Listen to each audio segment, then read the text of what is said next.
Did you ever have to make an excruciating decision? One that would affect the rest of your life? Well, I had one just like that in the late 1980s. You see, all my life, I wanted to be a federal prosecutor, also known as an assistant U.S. attorney.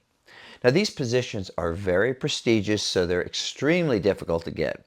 At the time, I was working as a local assistant prosecutor in Cincinnati, and I learned of an opening for an assistant U.S. attorney's position in a nearby jurisdiction.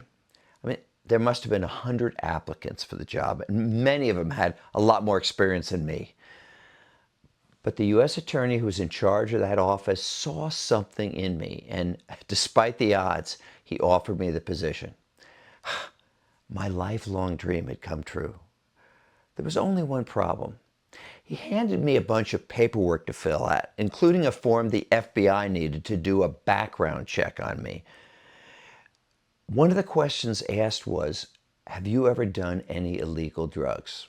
Now keep in mind, this was the 1980s when, unlike today, it was nearly impossible to get a federal job if you had smoked marijuana or imbibed other illegal substances. But when I went to college, these kind of activities were, shall we say, part of the curriculum. In other words, everybody did it. The decision that I faced, though, was do I tell the truth on this form and risk losing the job, or just check the box that said, no, I've never used illegal drugs?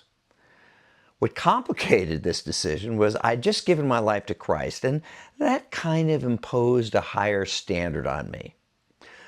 Well, first I went to a close friend who was a Christ follower, and I asked him, what do you think I should do?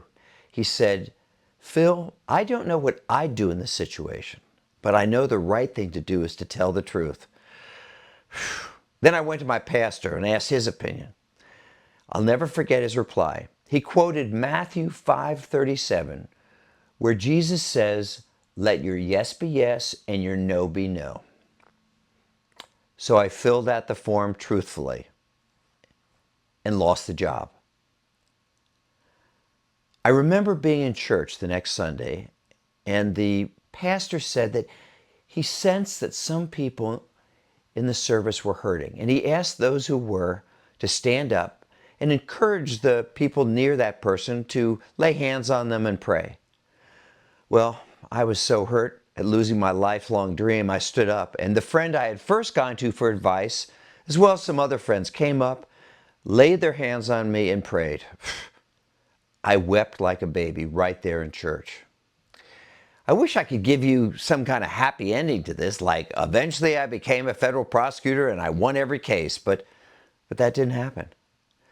I also know in my heart, though, that I did the right thing.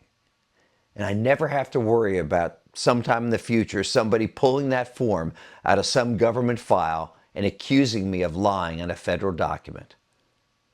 Because I told the truth.